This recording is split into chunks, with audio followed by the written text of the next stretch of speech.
Hey guys, it's Heather from Psychology of Superheroes. This episode we're going to talk about Harley Quinn by looking at several different storylines. I have done some previous articles focusing on Harley Quinn, one in which I just focus on her in the animated film Assault on Arkham in order to come and see if I can come up with some sort of diagnosis for Harley. So I'll link that. And a second article or rant, I break down the abusive relationship between Harley and Joker. So I'll link that one as well. With this episode, I didn't necessarily want to focus on just one thing, like what I did with the articles, like neither just a diagnosis or just her relationship with the Joker, but really to get an overall profile of Harley as a whole. No one recommended this one. This was one that I just wanted to do because Harley has become so popular a character. She's not necessarily one of my favorites, but she's being referred to as the fourth pillar of DC. You know, after Superman, Batman, and Wonder Woman, the top fan favorite in DC is Harley Quinn. So I wanted to just get into it a little bit more deeply than I had before. So the first person to voice Harley Quinn, and Harley didn't first appear in the comics, Harley Quinn actually first appeared in Batman the Animated Series. The first person to voice her was Arlene Sorkin. Harley Quinn is based on a scene from the soap opera Days of Our Lives in which Arlene Sorkin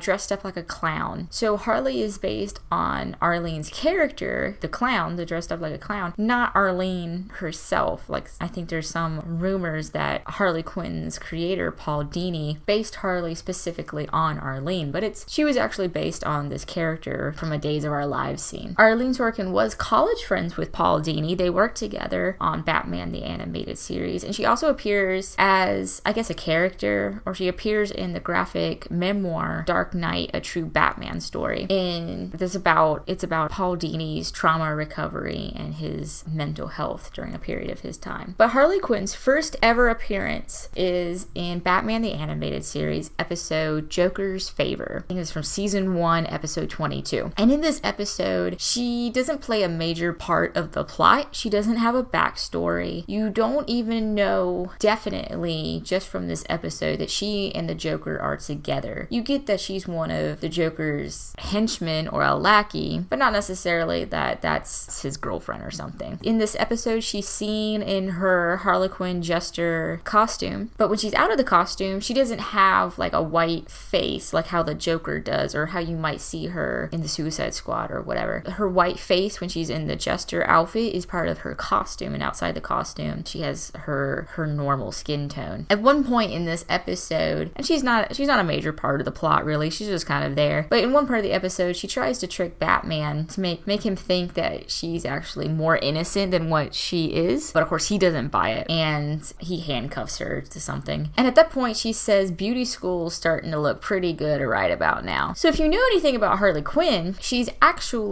was a psychiatrist resident at Arkham Asylum. She went to med school. So maybe at this point when Paul Dini first put her in Batman the Animated Series in this episode, maybe he didn't have that all figured out yet, that he wanted her to be a psychiatrist and she's thinking about beauty school instead of working for the Joker. So I thought that was funny, having already known like some of her backstory and then going back and watching this episode. But that's basically it. She shows up later in other episodes of Batman the Animated Series, but that's the first time that we ever see her. She's basically just a very playful lackey of the Joker. But there is this graphic novel called The Batman Adventures Mad Love. So she's in The Batman Adventures Mad Love, and in this graphic novel, you see more of Harley Quinn's side of things. You see more of her relationship with the Joker, and we finally get an origin story. So she's working with the Joker, and you know, his thing about crime is he doesn't just want to commit crime, but there has to be some element of a joke to it. And she gets really chewed out at first. She gets chewed out by the Joker whenever she delivers the punchlines. He doesn't like her taking his thunder or taking the attention off of him. Batman says about Harley Quinn, in her own way, Alfred, Harley Quinn's as crazy as the Joker. Her playful exterior hides an obsessive and dangerous mind. So she likes to make out sometimes that she's really innocent or childlike, kind of naive in the way that she talks, and she is very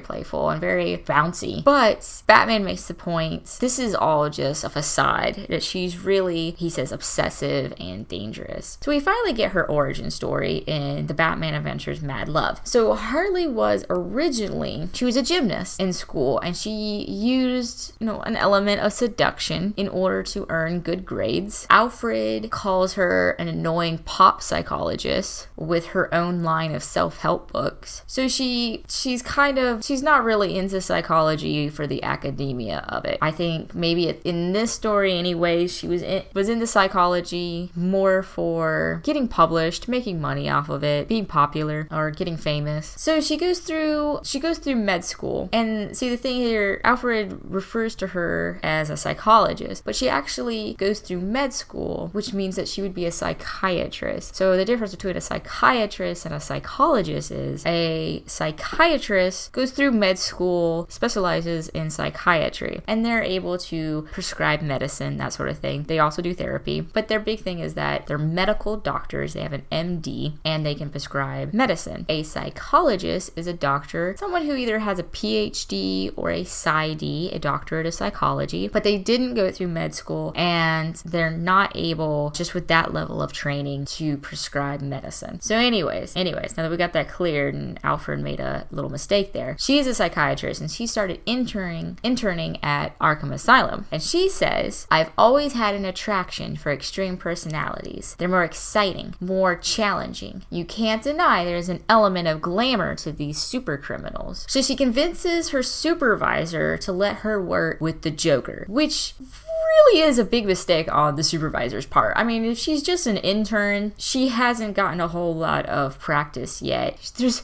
other people that she could be working with before working with a tougher case like the Joker.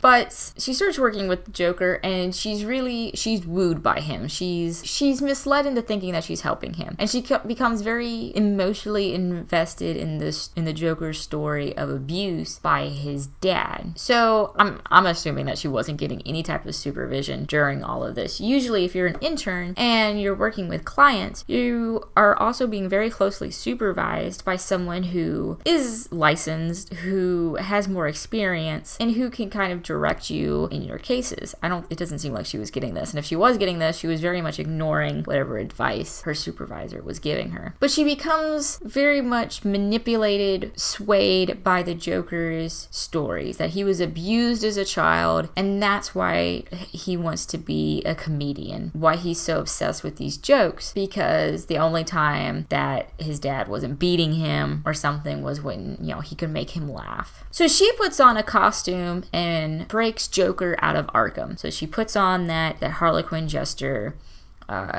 iconic costume and breaks Joker out of the Arkham. And in her mind, she wants to have a home and a family with the Joker. But she doesn't have this yet. She wants to have a home and a family with the Joker. She envisions them having some kids, I guess probably being married. I don't think the Joker's on to this plan yet. So that's her origin story. That was kind of like a flashback during Mad Love. And then it comes to the present time, and Joker's trying to figure out a way to, doing the Batman. And while he's trying to figure out this plan, she's trying to seduce him. And she comes out in this kind of risque nightie. A little risque for a kid's comic book or a TV show. There's also an animated version of Mad Love. But anyway, so he's trying to come up with a plan to do in the Batman. And she says to him, "Why don't you just shoot him?" And I like how the Joker thinks this is just so preposterous, but honestly it's the most practical. Like, he could have done in the Batman so many times if he just shot him. And Harley gets this, but the Joker doesn't get it. So he's too obsessed about there needs to be an element of a joke. But if Harley wanted to, she probably could have taken out the Batman. Anyways, he gets kind of annoyed with Harley at this point, and she gets thrown down into the basement. And she starts talking to herself and says, "You're a certified nutso, wanted by the law in 24 states, and hopelessly in love with a murderous, psychopathic clown." So I guess she has some insight into herself. She knows that, she's calling herself a certified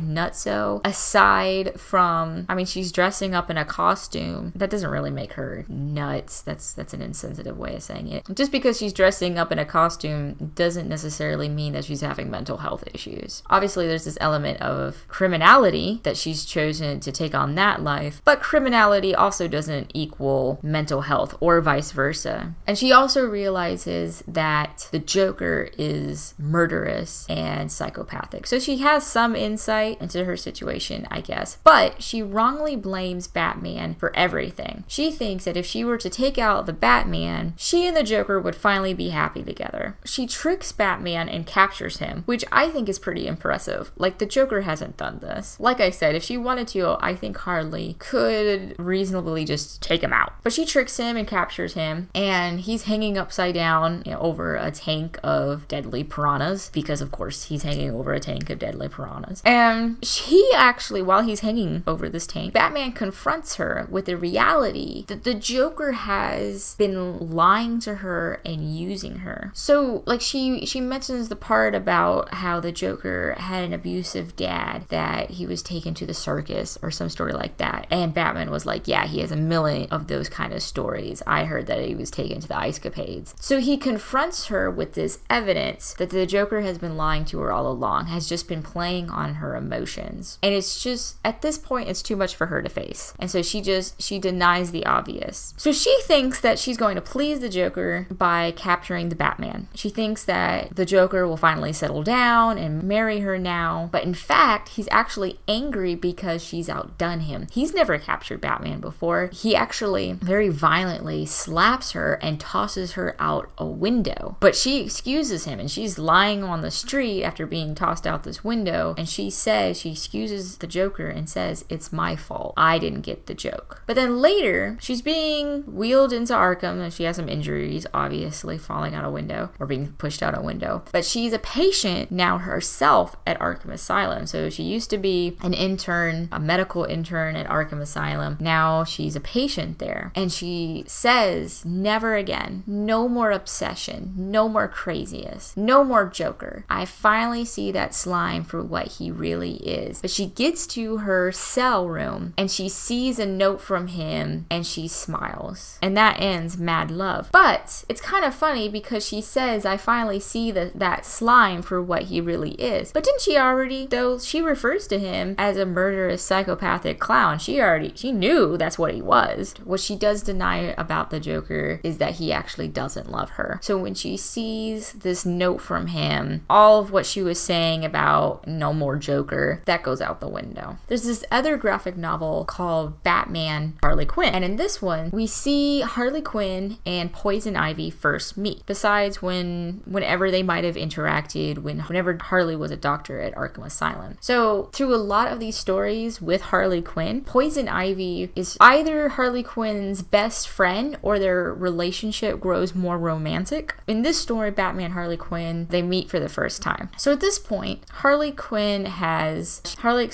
that her therapy license has been revoked, her medical license, I suppose, has been revoked for helping the Joker, which is fair. And apparently, just for helping the Joker escape, she was also committed into Arkham Asylum. So the story changes depending on what series you're reading or what graphic novel you're reading. But both get into this idea, or all the storylines touch on this idea that after interacting with the Joker and falling in love with him, people now think that Harley has mental health issues. And I'm not really so sure about that. I think she is manipulated by the Joker, which is understandable because he's the Joker. She needed to have better supervision while working with him, or to not have worked with him at all. But I don't think that necessarily on its own equates to mental health issues, and especially not for being committed to a place like Arkham Asylum. But anyways, when Harley is a doctor in Batman Harley Quinn, they show her, she has